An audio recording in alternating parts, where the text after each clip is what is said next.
Well, I'm glad to see that the discussion of perfection is being well attended. So we're going to begin by going to the Orient for a moment and start with a Buddhist monk by the name of Kobo Daishi. This particular man was not only a great spiritual leader, but a world-famous artist in his own time. A painter, a sculptor, an architect. Many arts were perfected within his own life. On one occasion he was asked to carve a dragon to go on the top of the arch of the roof of a temple.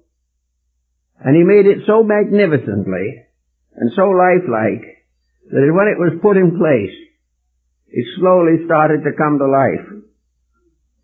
And Kobo saw what was happening. He took his paintbrush, dipped it in black paint, and threw it up to the roof. And it made a spot on the dragon. And immediately the dragon settled down and made no further efforts to come to life and remained for 500 years. Now this, of course, is a bit of a fable, but it is part of an idea that I think has considerable basic value.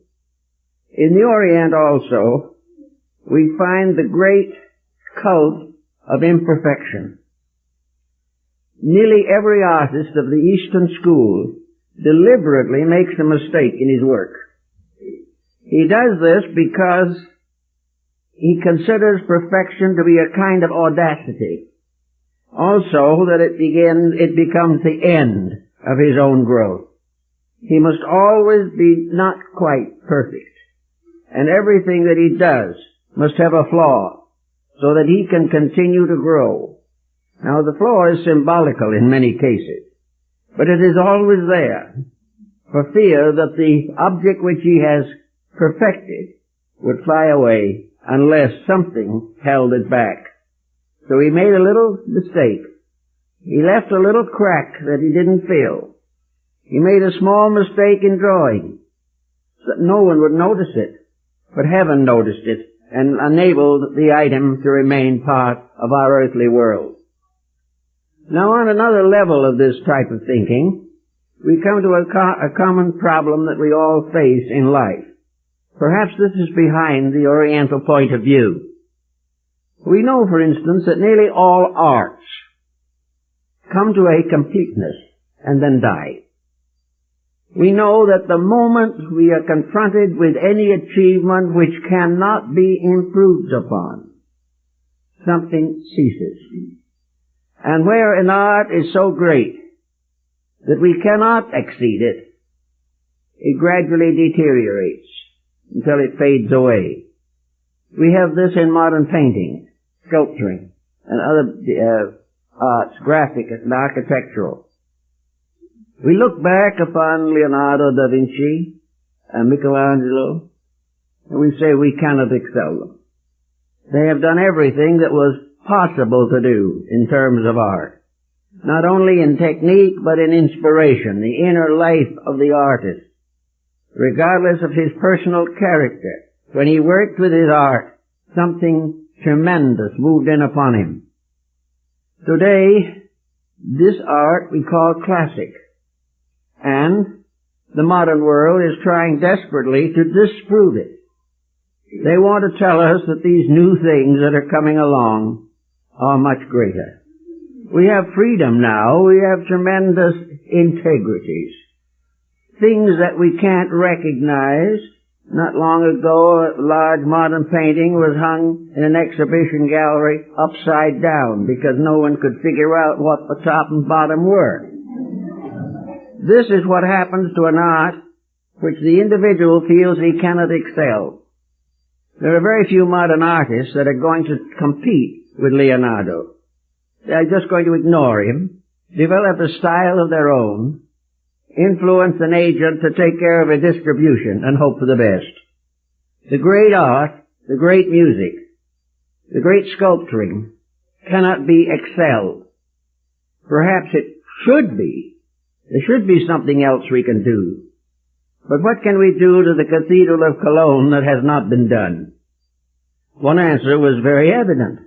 Shortly after World War II, a committee was formed to reconstruct the church and make it modern. They were going to change this magnificent Gothic structure into a Rococo building filled with gilt, floating cherubs, and everything you could think of. Fortunately, heaven or something stepped in and the project failed. But everywhere we find this problem of trying to find out how far we can take things, how far we can carry them before we meet the inevitable termination. This applies not only to art, but to every achievement of humanity. There comes a point where there seems to be no further that we can go in any direction, or in any structure, or any concept of life. We find it very hard to excel the religions of the past. We find it very hard to outgrow classical philosophies. And we look around us and we find nearly everything of the past in a kind of sedate ruin. We have not been able to add to it, and because we cannot improve it, it fades away. So this is one of the problems that is involved in the concept of perfection. We all would like to feel that we are growing. There are very few people who really would like to assume that they are already perfect. If they are, or if they think they are, the only direction is down. There is no further they can go. And many an egotist has gone down, simply trying to assume that he could surpass his own intelligence. Actually, therefore, in government, in world affairs, in everything, there comes a time when we must reconsider our own attitudes. We must reconsider them in relationship to our friends, our neighbors, our relatives, our families, and every involvement that we have in life. There is no reason to assume that the average human being is perfect, and very little likelihood that he will become perfect in the present as far as we can see it. Life is an eternal growth. That which no longer grows deteriorates. There is either progress due to internal strength or the structure fails. Today we are in one of these emergencies. We have come so far and done so much and accomplished so little. Here we are in this century, behind us hundreds of wars, and further wars threatening. Here we are with a literature that is tremendous and never read. We are here with a great art that is condemned as puritanical or archaic. Everywhere the modern takes over. But unfortunately, the modern is not keyed to progress. It is keyed only to change and innovation. Things are not better necessarily because they change their appearances. They are better only when they release more of integrity through themselves. Now, most people are a little unhappy at the kind of world we live in today. We're inclined to be very critical of the conduct of other people. And we are also fully aware that they are critical of our conduct. And the question always remains, what is the best answer to this perplexing dilemma? How are we going to keep on growing ourselves? Or are we also going to go into stagnation? I think a life spent around a television set is in stagnation already. And those whose lives surround only physical luxuries, who are developing habits in narcotics, alcoholism, and other related infirmities. These people are called disillusioned. We refer to them as failures, and they think of themselves as blocked by irreconcilable conflicts of life. The individual is either growing or is not growing. And all growth is improvement, but all change is not improvement. Therefore, we observe the gradual failing away of a civilization, a culture. As Rome died, as Egypt died. these great civilizations finally came to the point where they could add nothing to their previous accomplishments, and at that moment they ceased to exist. Until, as Hermes says in one of his great essays, that there would be nothing left of Egypt but ruins buried in the sand. Now the same thing can happen to people. The individual can reach a point of ruin. The individual can come to that place in his own life in which he sees no future and can think only in terms of sitting back and trying to enjoy what he has already accomplished. He soon finds that this accomplishment and this joy are both very impermanent, unsatisfactory, and fleeting. So we also can say to people, wherever you are, whatever you're doing, what is the next step to improve it? If you're in business, how can you do it better? If you're an artist, how can you paint a greater picture? If you're a musician, how can you come to greater virtuosity with your instrument? Satisfaction is the beginning of death. And satisfaction also stands in the way of those who reach a point where they do not know how to grow further, who do not know what to think next. And we are in a world here under a universal pattern of realities by which we are supposed to grow as long as we live. We are supposed to grow to the last moment and last breath of our material existence and go forth ready to grow some more in the future.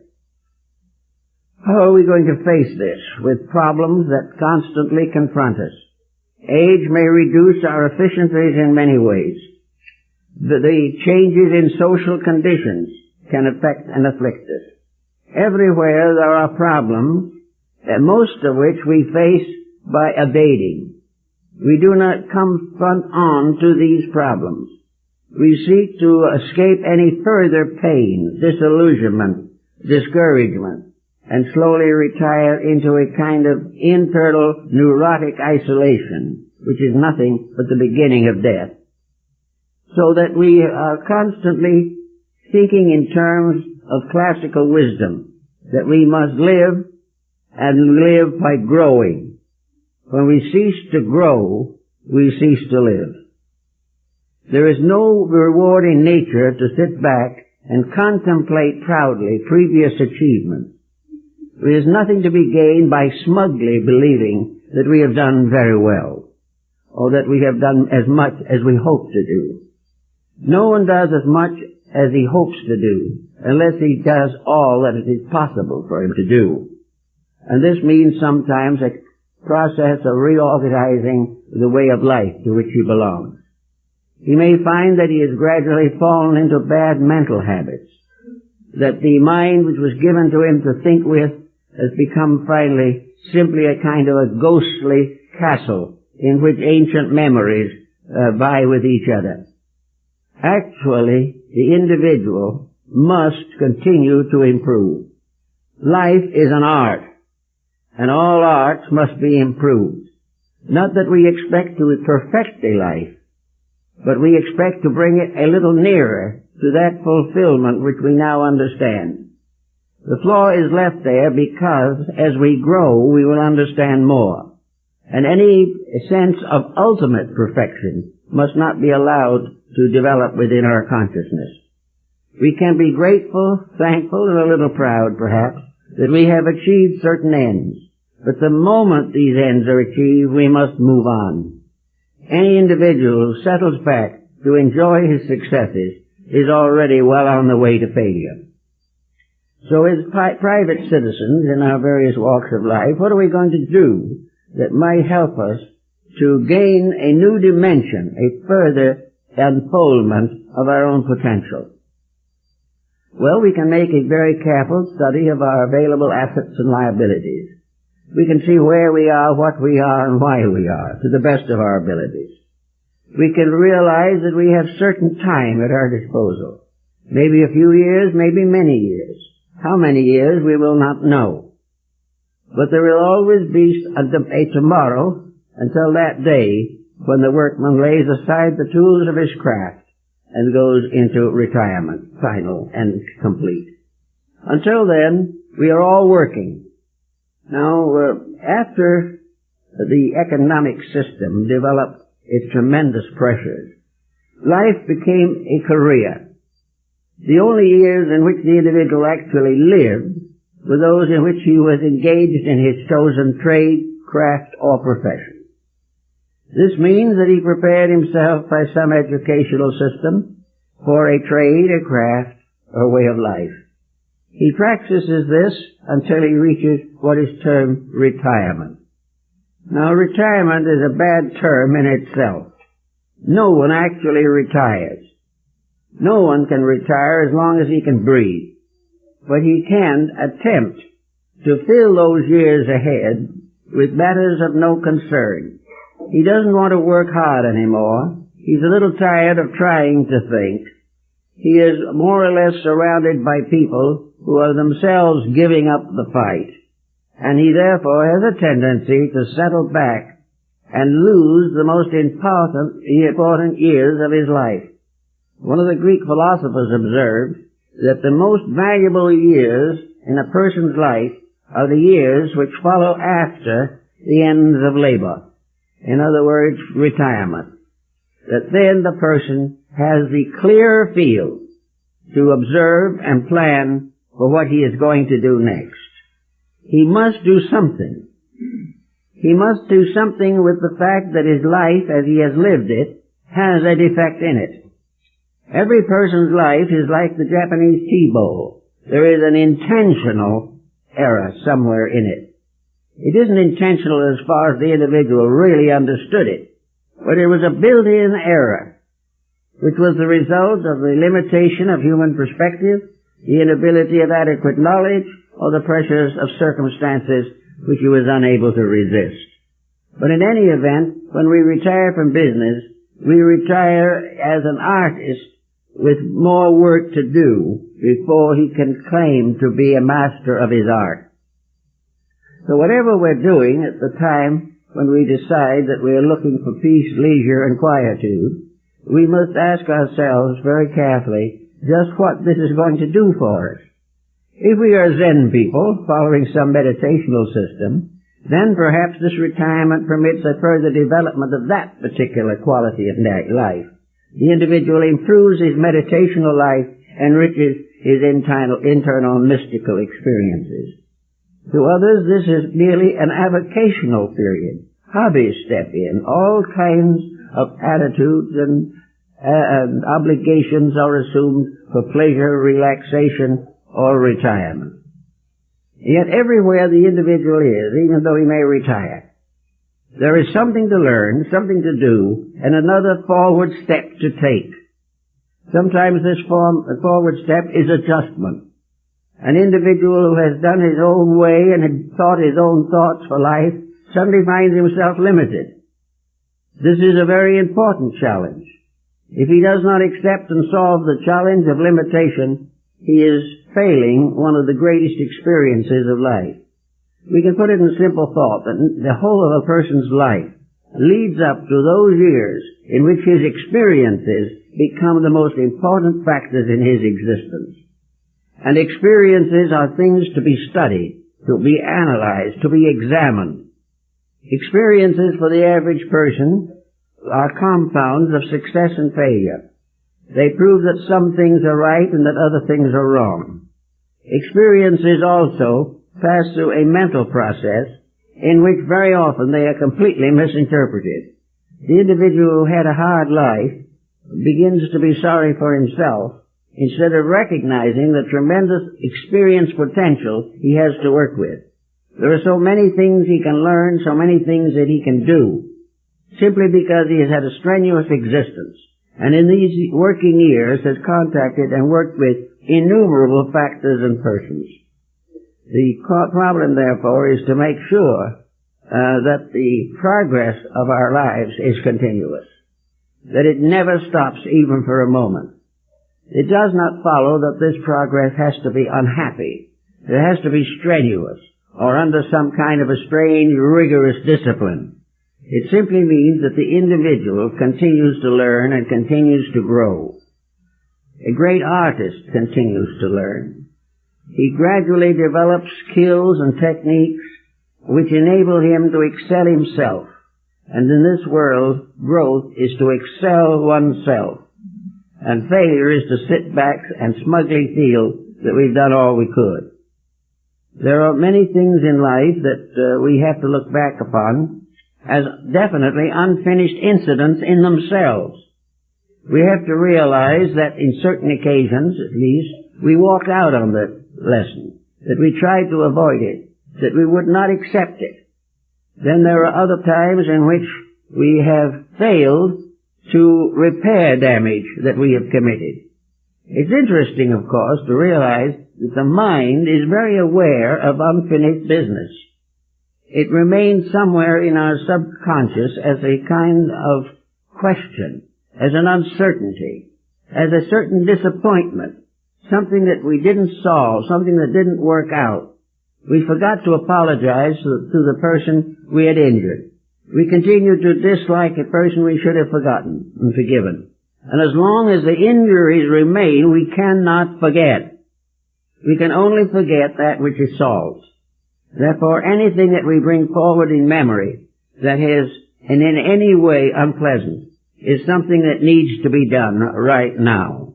It brings into focus something that the subconscious has carried as a burden for years and will carry to the end if we cannot compensate it in some way.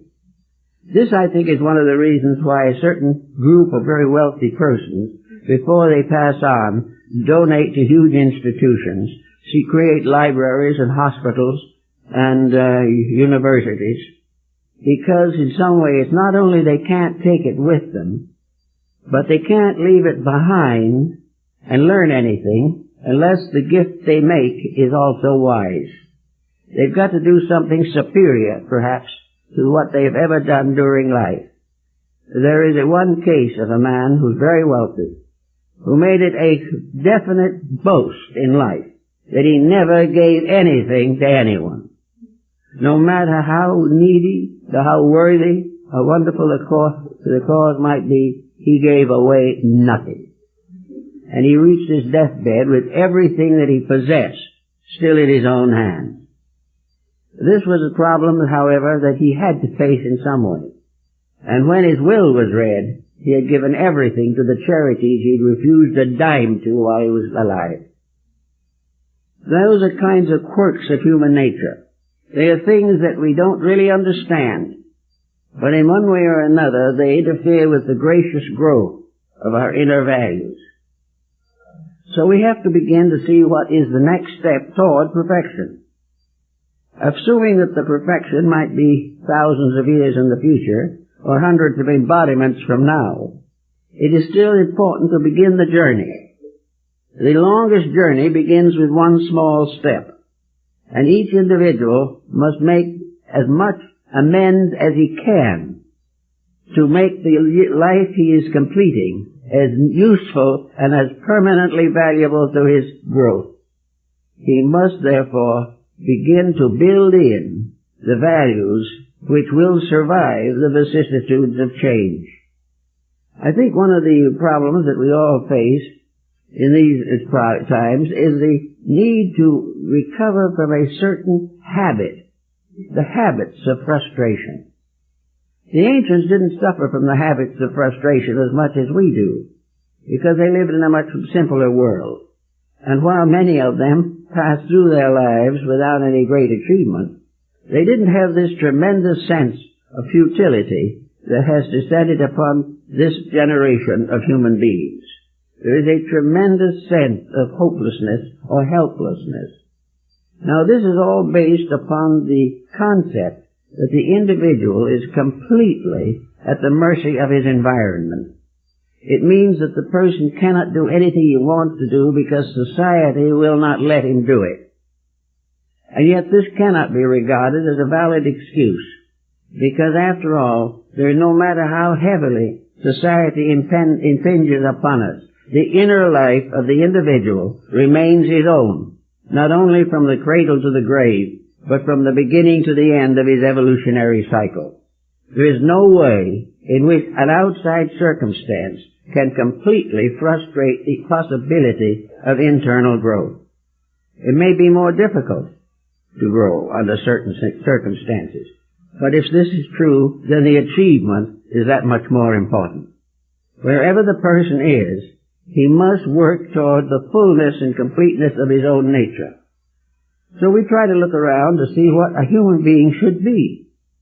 We have all kinds of biological definitions and so forth, and nearly all religions have their ideas as to what a human being should be.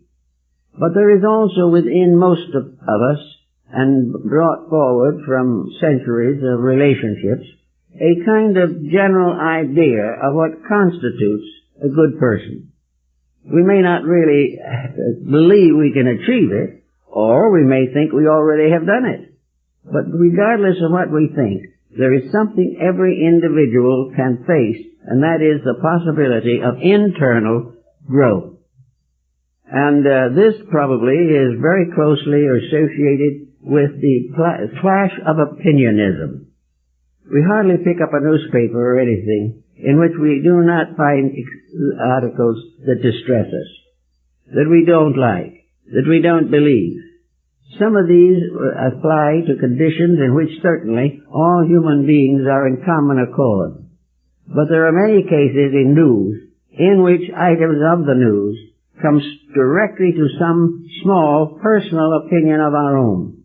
The opinion may not be stated in our words, but it arose in a condition of society similar to our condition, and therefore it impinges strongly upon us.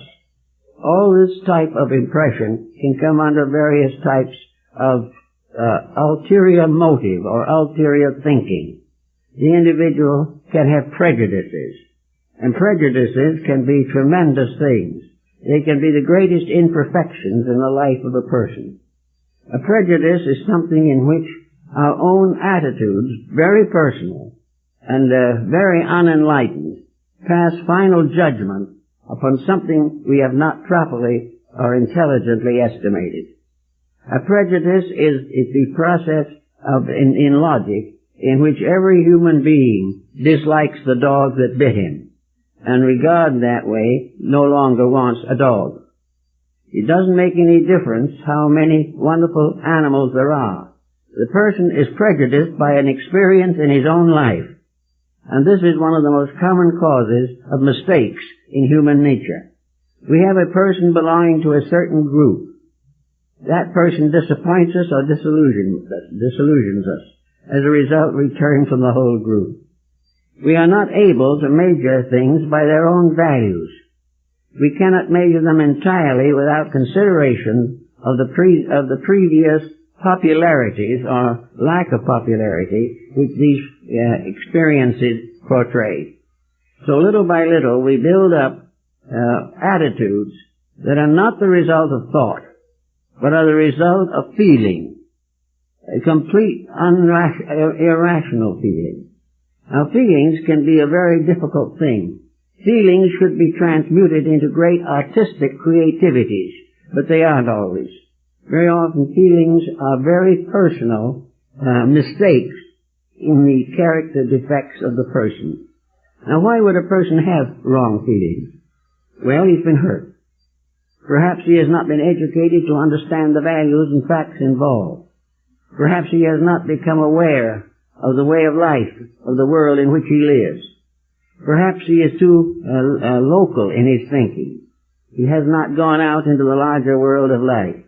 In his religion, perhaps he has never been further from his own beliefs than the church down the street. All kinds of limitations show up under these circumstances. And how do we know that these limitations should be changed? Perhaps they are right. Perhaps we should have these feelings. Perhaps we should acknowledge that the shoe we're wearing hurts. But it always has hurt, and it always will. This type of feeling is something we have to work with very strenuously to find out what our attitude is. When we say, I don't like Jones, we should pause right then to find out why. We may not like him because he has an unpleasant disposition. This would apparently justify our attitude. but we might also question many other facts about him. We may ask ourselves what we would do if we were Mr. Jones, but we're not. But we might realize the fact that he has passed through certain saddening experiences, frustrations, disillusionments, cruelties, that he has been under persecution for religion or race or something of this kind, and has come out embittered and very often disillusioned. But the most of us who do not feel that we are in those conditions also come out of life somewhere along the line with a certain number of prejudices, antagonisms, and attitudes which we do not wish to change, but which should change in order that our growth may be continuous and creative. So the fact that it's not easy to find perfection might also remind us that we cannot find it in others, but we seldom try to check to see how much of it we have in ourselves. Actually, when it comes down to the details, we are just about average, most of us. We have the same general feelings, the same general attitudes that we often resent in other people. We assume that our causes for these attitudes are correct and honorable. But we also assume that these causes in other people, which we do not like, are not honorable, are not in line with the experiences of life. Taking all in all, a life experience is a strangely checkered thing. Life experience is a series of adjustments. The individual is constantly under some kind of ulterior influence. The world we live in now is becoming more and more overshadowed by circumstances, conditions, and pressures which frustrate the average human being. We are under a tremendous industrialized system. We are constantly under the pressure of promotion and publicity. We are being bombarded every moment with temptations to extravagance. Every part of our life is burdened by confusion, and most of the people that we know, who might normally be very pleasant individuals, are under pressure and are also inclined to lose their dispositional assets. All of this is something that we can't do too much about, but we cannot afford to allow a world's condition to completely destroy ourselves. We have to find ways to survive the pressures that we face.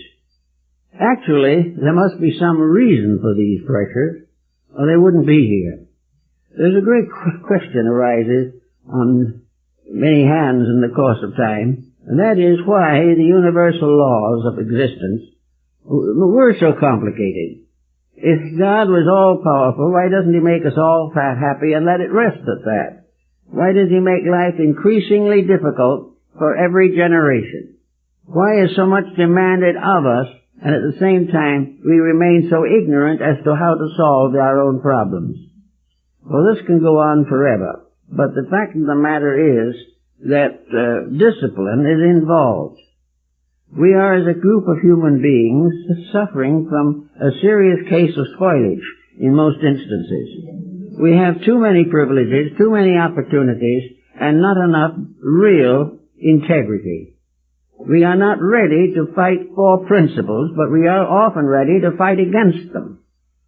We are not able to accept lessons with dignity. We want to find ways out of them.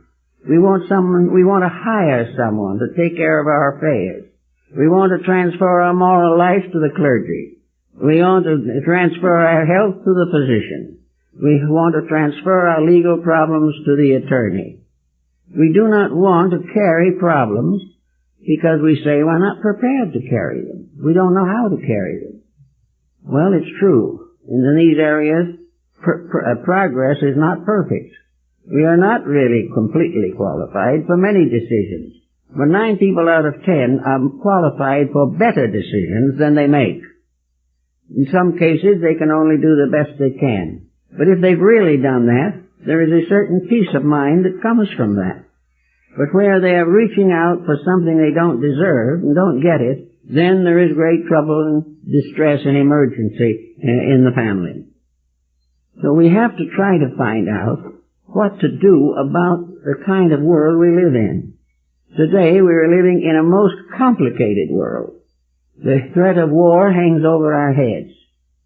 This is probably one of the great threats of existence. And yet, when it comes to trying to solve the problem of war, it's not so easy. One of the reasons it's not so easy is that war is so wound into everything else that involves our existence. If peace was firmly declared, unemployment would double. And the individual who is employed is more concerned with working than he is with what he is making. These things are hard to equate, and in many instances we will not be able to solve them immediately. Then we have displaced persons. We have tremendous tangles and projects that seem to have no beginnings and no ends. But out of these projects there slowly emerges a pattern of universal purpose.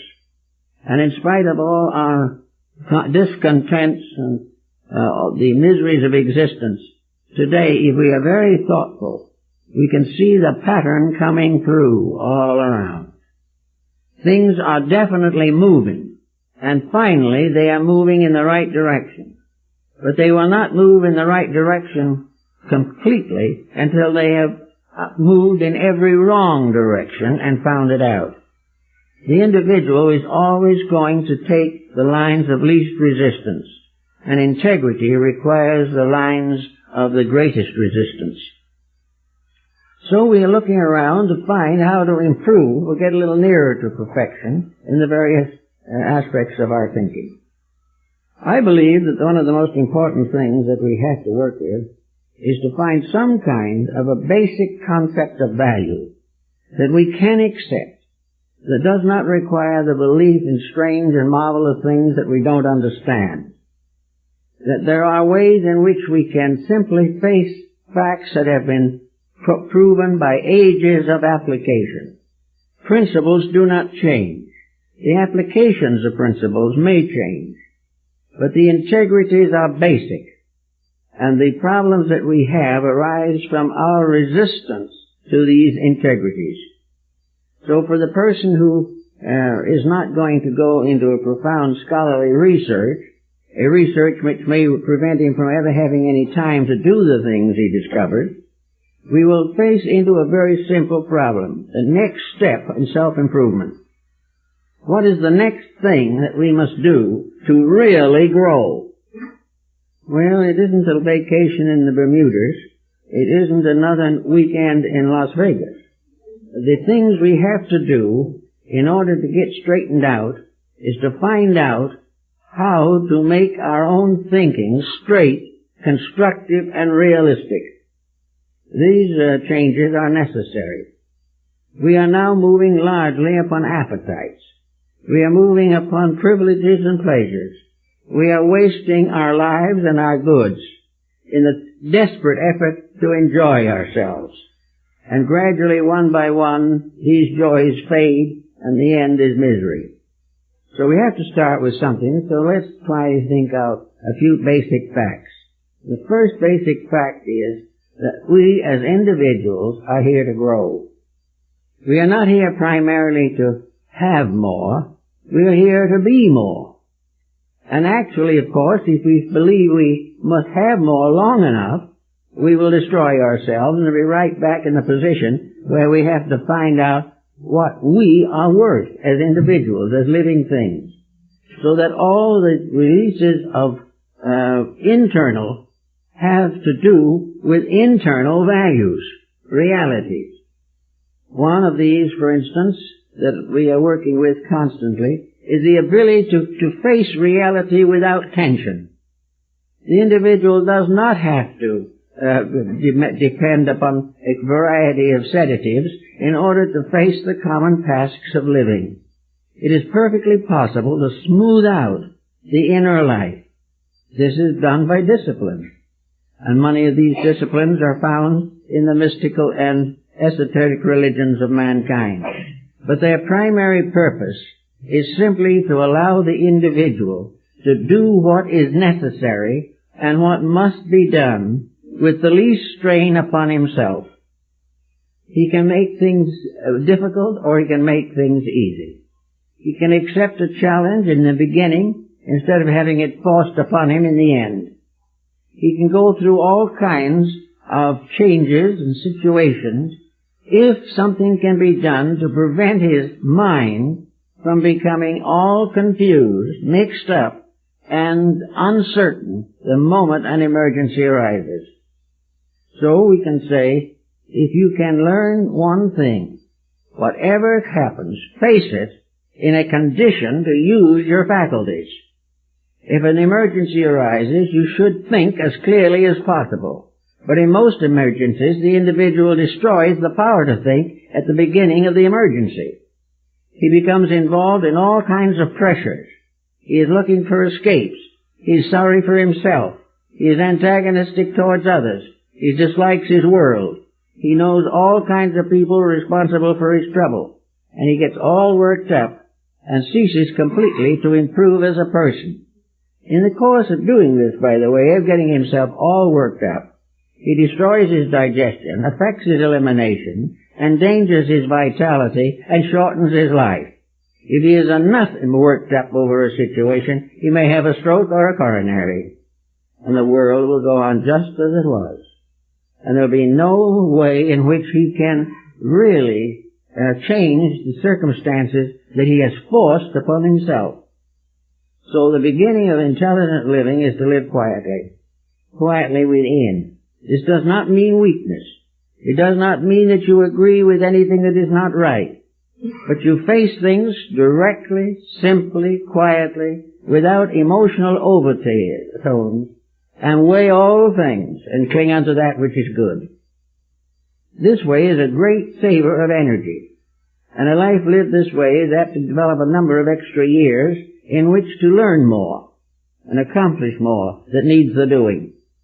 But at the beginning of every effort to grow, the individual must so attitude himself that he is not going to block all possibilities of growth before he has a chance to come.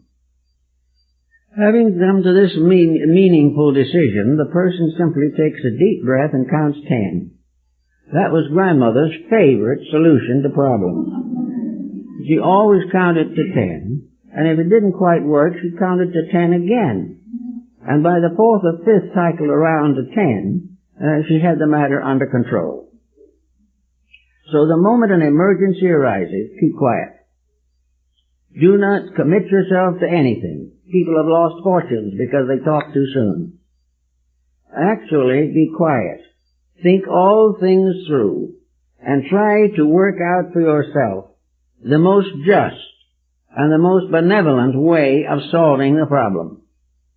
If there is a problem involving temperaments and personalities, try to decide which of the persons involved is right. If you can't find any rightness in any of them, at least keep quiet. Do not, as Pythagoras said, stir fire with a sword. Relax. Do the best you can to arbitrate difficulties. And in the course of so doing, you start early enough, you will not have spoiled children, because they are largely spoiled because the parent cannot stand the pressure of young people's negative or confused attitudes. They want to control these children too much, but they do not give them the intelligent background to solve their own problems. So problemed parents are going to have problemed children. Problemed workmen are going to have problemed bosses. And problemed countries are going to have problemed leaders. There has to be a way of cutting this Gordian knot that has disturbed humanity for thousands of years. You cannot say that the other side of the world will be peaceful if it doesn't want to be. But you can so understand your own relationship to it that you can learn vicariously the great lesson that they must learn in time. You can also make sure that you do not waste the years of your energy on problems that are unsolvable. Straighten out your attitude toward things. See the honest, see the real, see the good, and try your best always to have the courage to follow the dictates of conscience but not go out and talk about it to everyone you know. The moment you begin to share your convictions, they begin to be diluted, until finally you're talked out of most of them. So starting with that, quiet comes first.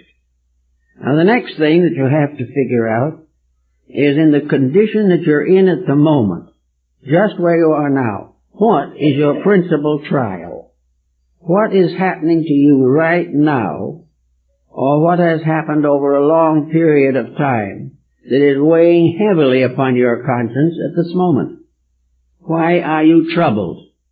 Oh, you can be troubled over a lot of small things, but why are you troubled over something great enough to cause you to worry or to dispositionalize your nature adversely? Well, one will say, I face a broken home. Another may say, I have a delinquent child. A third may say, I can't pay the rent. All kinds of problems can be disturbing the individual. After having gained the power of quietude, you then begin to think in terms of solution. You begin to figure out very quietly how to handle something that has kept you awake at night, has worried you, disturbed you, and driven you to drink, perhaps. Find some simple and direct way of approaching the problem. Now, if this approach requires some kind of specialized knowledge, it is far better to get that knowledge than it is to keep on worrying. It may be that counseling is indicated. It may be that a good book on the subject will give you the information that you need. Or perhaps a better adjusted neighbor can help you through the problem. But you have to find out what it is, and you have to realize that it has a solution, and you must stop emotionalizing it, dramatizing it, and gradually becoming hopelessly neurotic over it. Neurosis is probably the most common ailment at the present time, and it is largely due to confused people who do not know what to do next. It is interesting, however, to realize that many of these neurotics are university graduates. They are successful in various fields of activity, but incidents have come along that have wrecked their disposition. And the moment they have lost their orientation, they are on the verge of further catastrophe. The moment we emotionalize problems instead of solving them, these problems increase until they can completely destroy us. So we have to start to work with them quietly, patiently, intelligently. So we'll say, for example, that the individual is having an employment problem. One of the reasons why he may be having an employment problem is because he has been a very bad handler of his own finances. The problem of keeping out of financial worry is to handle finance intelligently. The moment gratification becomes the sole reason for wealth, you're in trouble. There are proper ways of controlling and directing. There are ways in which the individual will follow Ben Franklin's well-known advice, waste not and want not. Many people today, most people, are wasteful beyond possible conviction. Wasteful maybe only in small manners, but necessarily these must be rationalized. If the individual is in financial problem, he should sit down and figure out why. He should not worry because the union can't get him a raise. He should not worry because he needs a job that pays more money. The problem goes right straight back to himself. You should know what he can do. He knows what he can spend. He knows what he must save. An individual in our generation who has no time to save anything is in trouble. He knows it, but he doesn't want to believe it. Mostly we have conscience. We have a sense of values locked within ourselves, which will help us considerably if we use it. An individual will say, I shouldn't waste money, and then goes out and wastes it. The appetites are stronger than the resolutions, and that's the problem.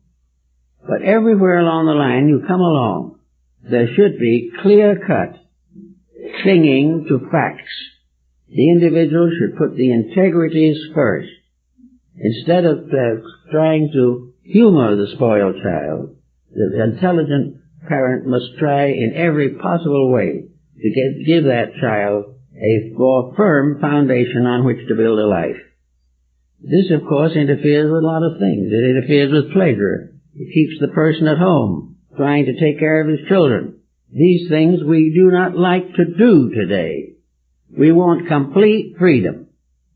And if we follow this concept long enough and continuously enough, we will have the ultimate freedom. We'll have nothing. And therefore, we will have nothing more to worry about, but nothing to do anything with. Actually, therefore, the moment we see a problem, and nearly all people have problems, they come every day with various attitudes. And we find that today a whole cycle of philosophies, religions, and literatures helping individuals to make the same mistakes and to do the things that they definitely shouldn't do. A literature or a doctrine which tells you that you can live badly and by some belief enjoy universal abundance, such a doctrine is simply false. All the way along now, the problem is to relieve responsibilities and increase opportunities whether they are deserved or not. We have all kinds of mystical revelations on how to be happy without growing up. And this is not possible and not successful. We want to have all the little fallacies and all the little emotional excesses that we have learned to love. And at the same time, we want to be big, grown-up, and wise adults working toward elimination of our problems. All this literature this escapist literature, is gaining tremendous followings and is doing nothing to solve anything. So there again, we are faced with the imperfections which we all share. Now, after we get to the point where we begin to think through things, we also have another question we should always ask ourselves. To what degree are we living up to our own potential? Now, it's not possible to just say we all have the same attitudes, the same abilities, and the same patterns of life. We are each very individual in our attitudes and our capacities. But each person has a potential. Locked within his own psychic mental complex is a pattern of his own aptitudes, his own abilities, how far he can go with things. And sometimes we have people say, I wish I could understand this, or I wish I could find out more about that. This is exactly what the inner aptitude test is trying to tell us. That whenever we find that something is needed that we do not have, we might as well begin to realize that there are ways within ourselves by which this need can be met. Whatever we know we need, we know enough to solve. And we can accomplish a great deal by simply listening to an occasional statement of our own needs made by ourselves. If we need more abilities, if we need a better training, a better education, if we need a more enlightened religion, we need more exercise, we need a better diet, whatever it is, the inner life will probably tell us something, but it will not provide us with the courage to do what we really know we need. The result is most persons are living below the levels of their own intelligence. They're not doing all that they could do with the capacities that they actually possess, because they're at war with their own capacities.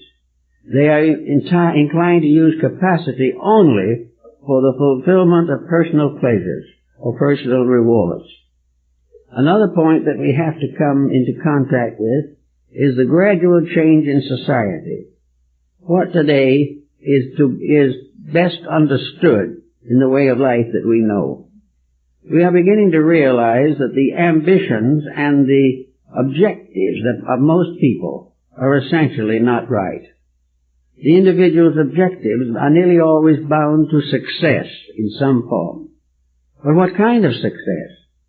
Success to most persons is affluence of some nature. It is fame, it is distinction, it is wealth. Success is superiority, and we must try to gain it. Well, how is the easiest way to be superior? Well, for the average group of persons, the easiest way to be superior is to gain greater wealth than your neighbor. Wealth becomes the basis of freedom, it becomes the basis of fulfillment, and it becomes the means of gratifying attitudes that are no use in the first place. So the individual looking for success today is striving for monetary success. I understand that sometime last week, I'm not quite sure the exact moment, the 5 billionth human being was born into this world. We now have a population of 5 billion people. And of those, we have 5 billion people who want something, or are going to. We have 5 billion people, each of whom, in his own heart of hearts, suspects that he is superior to all the others. This becomes very confusing, but it is part of our natural endowment. These 5 billion people, we are assured that in 10 to 15 years, they will be 6 billion. And so it will go. And even if we don't have any wars and we don't have any nuclear disasters, this is going to continue to go on because of the fact that we are all desirous of succeeding in life. And what is success? Success is the country home, the yacht, the condominium, with the private dock. It is the Rolls-Royce car. It is anything you can think of. And everyone is being bled to meet this. I noticed in the paper the other day an announcement of a little snug-away vacation place. I won't get into the details of the matter, but it is just a charming little place where you can get away from all the worries of life, where you can commune with nature and others of similar mind. And it's a very, very moderate place to go to. You can have a room and bath there for $375 a day. And a lot of people will never be happy until they can pay it. If it's only one for one day, it is success. Well, this situation simply cannot go on. And the answer is very definitely that the motive behind life has got to be changed completely. Wealth cannot be the motive if humanity is to survive. It is not wealth in the term of external possessions. It is the wealth in the terms of internal integrities that must be developed, or our extravagances will simply destroy us. So we're learning this the hard way. Now, when we therefore try to learn this and have nothing but regrets that we're not among the privileged, we have to bear in mind that go right straight back, sit down quietly, count 10 with grandmother, and think it through straight, and see what you're talking about. Realize that what you are worried over has really little or nothing to do with the essential values of life and growth. There must be and will be a redistribution of our concepts of success, and we can start now. If we have a reasonable way of life, if we have the simple needs of life, if we have a few good friends and a congenial family, or have friends that we can depend on, then this is where ambitions should normally end. They should be gradually transformed into aspirations. And aspirations have to do with the individual becoming, and ambitions have to do with his possessing. So we have all these little details, and we look around us, and that's why I think we find that perfection is really in short supply. It is in short supply because for the first part, we don't recognize it if we had it. The second thing is that we are so busy being imperfect that we really have no time to try for perfection. We really want to do what we're doing. We really just want the problems to be removed so that we can keep on doing just as we please and enjoy all the securities of life. Now this is possible only under one condition, that we please to do that which is reasonable. The Greeks were well aware of this before congestion moved in. The Egyptians found it and left the monuments in the sand of Egypt for their discovery. Europe went through one war after another. We had the Inquisition, we had the Crusades, we had the bubonic plague. Everything imaginable has occurred to mankind. And gradually we are outgrowing the locked-in worldliness that we have suffered from. There's only one way out of this world, and that is to outgrow it. Until we outgrow it, we come right back and sit in it again. The only way we can outgrow it is outgrowing our own mistakes and beginning to strive for those better things which would be the source of internal satisfaction without endangering external securities. We must all be better artists, we must all be better sculptors, better painters, better architects. We must all try to expand and improve the creative talents that we possess in order that we may gradually accomplish the biblical promise that we should be perfect in due time. Apparently the time isn't quite due because we're not there at the moment.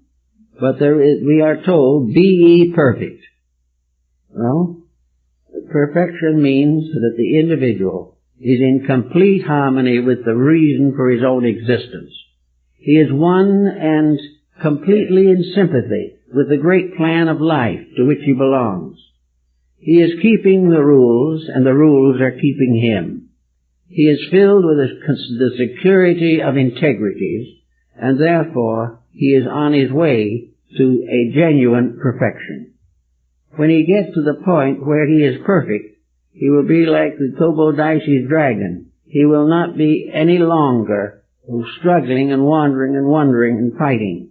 The perfections of things are that the individual, having outgrown this world by solid growth, will proceed to other worlds that are better, but he'll keep right on growing to degrees and qualities we don't even believe to be conceivable. The human being is just something in the making. To us, he's a human being in the making and not doing it too fast. But beyond this, there's a lot more.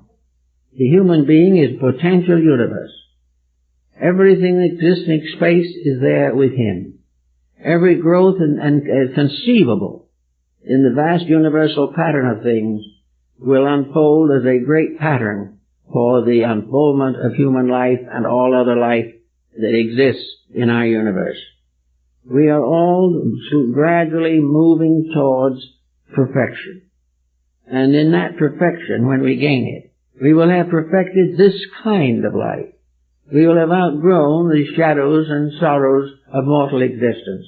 We will have achieved the fullness of the potentials that we possess.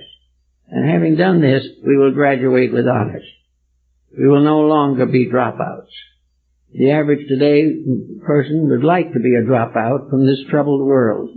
But there's only one way to get out, be a dropout successfully, and that is to grow above the problem. Never to cast it aside. Never to try to escape realities. The individual who tries to escape a reality simply falls into unreality himself. So in due time, we are going to be pretty good people. But we have a way to go. A lot of people realize this, and they're trying very hard. And the more the world around us becomes difficult, the greater the probability that the world within us will unfold and strengthen us.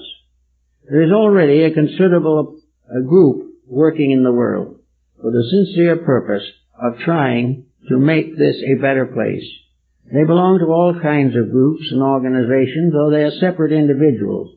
But what they really are is individuals who have begun to think through the causes of their own troubles. They are individuals who have awakened to the fact that just drifting along is going to lead only to further confusion and later embodiments with no problem solved. The Oriental thinker, of course, has another dimension to consider. He is concerned with the next time around. Most people in the West don't believe in the next time around. But they might as well, because either that or its equivalent is somewhere waiting for them.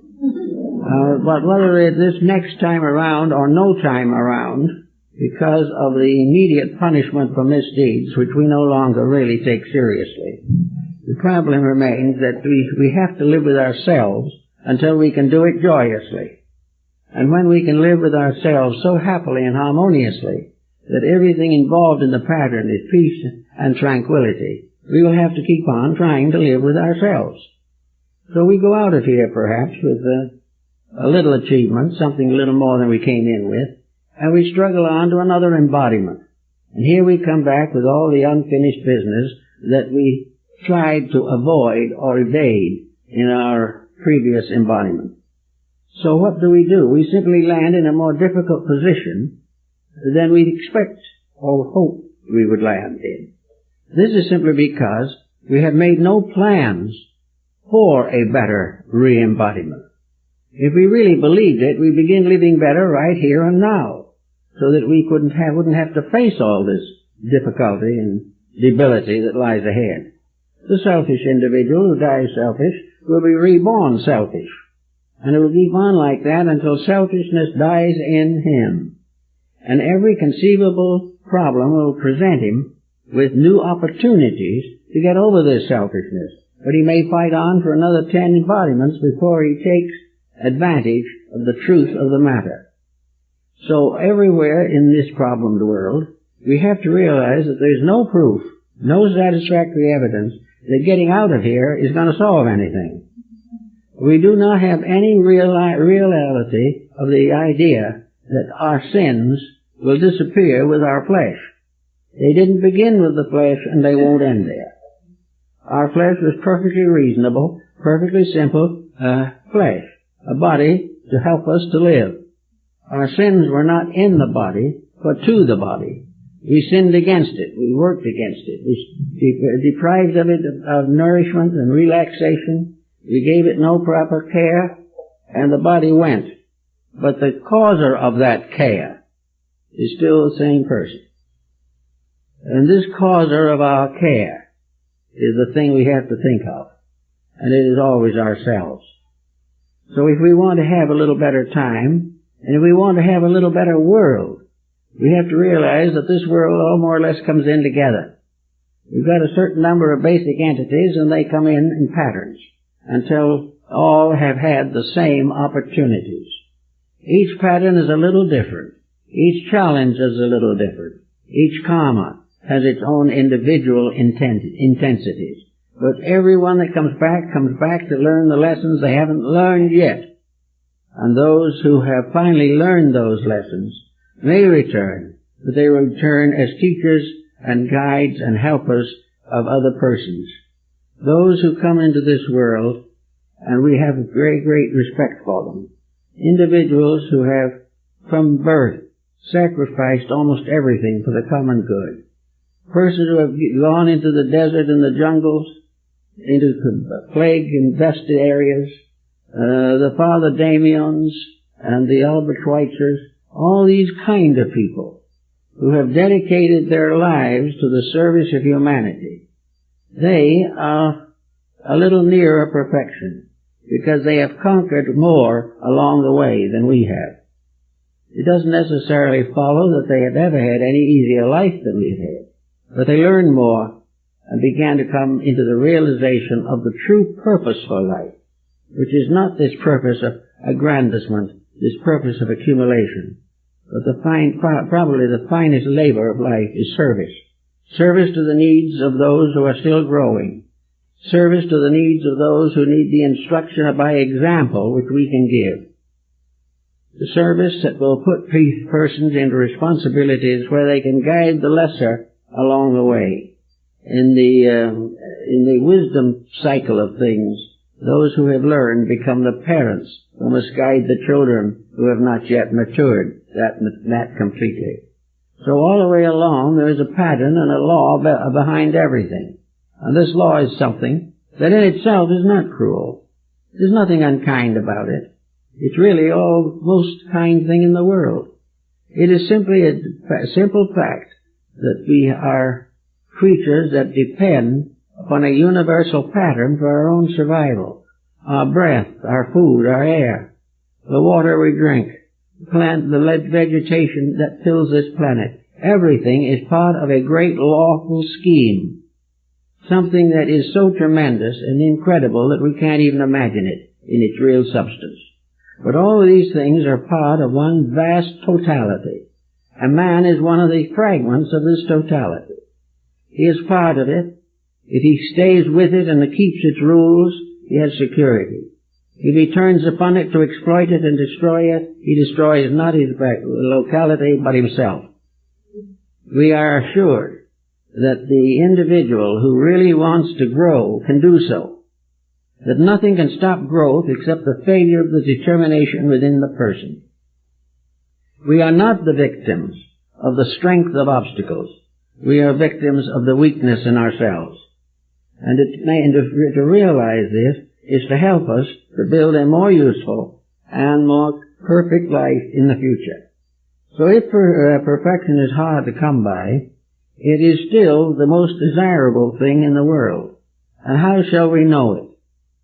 Well, probably the most perfect answer we have to that is that perfection in ourselves gives us the power, the strength of internal, to enable us to recognize the infinite perfection in all things.